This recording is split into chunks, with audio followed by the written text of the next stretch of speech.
एक दूर बसे गांव में अजीब सा डर फैला हुआ था।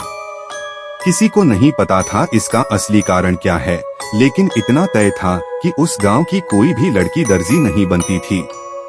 कहा जाता था कि जो भी लड़की शाही महल के लिए कपड़े सिलने जाती कभी वापस नहीं लौटती। एक दिन शाही महल से एक संदेश आया, रानी साहिबा के लिए एक खास शाही जोड़ा तैयार करना है। किसी कुशल लड़की की तुरंत जरूरत है। गांव में हड़कंप मच गया। सबको लगा जैसे ये एक मौत का बुलावा हो। लेकिन गरीबी ने एक लड़की आमना को मजबूर कर दिया।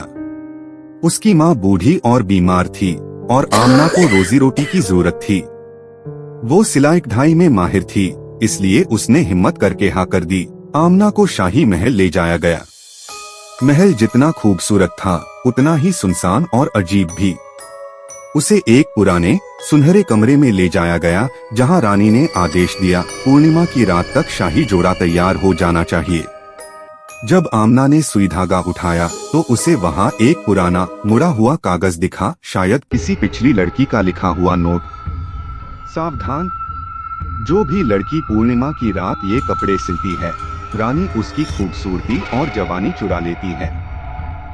हम सबकी आत्माएं यहीं भटक रही हैं। बचने का कोई रास्ता नहीं। आमना का दिल दहल गया, लेकिन वो डरपोक नहीं थी। उसने तुरंत समझ लिया कि रानी असल में एक जादूगरनी है, जो हर पूर्णिमा पर किसी लड़की की सुंदरता और जवानी चुराकर खुद को जवान बनाए रखती है। आमना ने एक योजना बनाई।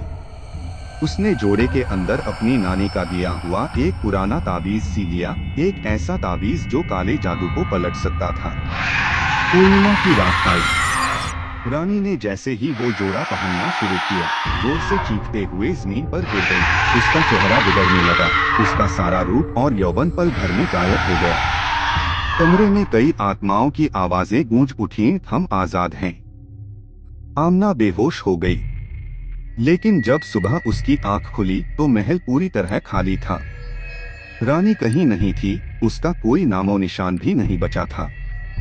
गांव में खुशी की लहर दौड़ गई।